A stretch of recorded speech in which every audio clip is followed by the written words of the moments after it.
திருவள்ளூர் மாவட்டம் பெரியபாளையம் அடுத்த சிறுவாபுரி அருள்மிகு பாலசுப்பிரமணியர் சுவாமி திருக்கோயிலில் கந்த சஷ்டி திருவிழாவை கடந்த 22ஆம் தேதி கொடியேற்றத்துடன் தொடங்கிய நிலையில் தொடர்ந்து 6 நாட்கள் முருகப்பெருமானுக்கு சிறப்பு வழிபாடு நடத்தப்பட்டது. இவ்விழாவின் உச்சகட்டமாக நடைபெறும் சூரசம்ஹார விழாவை தொடர்ந்து முருகப்பெருமான் வள்ளி தெய்வானை திருக்கல்யாண வைபவம் நடைபெற்றது.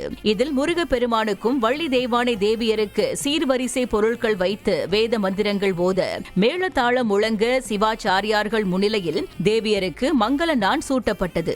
தொடர்ந்து மாலை மாற்றும் வைபவம் நடந்தேறியது. பின்னர் திருக்கல்யாணத்தின் நிறைவாக முருகப்பெருமானுக்கு மகா தீபாராதனை காட்டப்பட்டது. இதில் திரளான பக்தர்கள் கலந்து கொண்டு திருக்கல்யாணத்தை கண்குளிர கண்டு வணங்கினர்.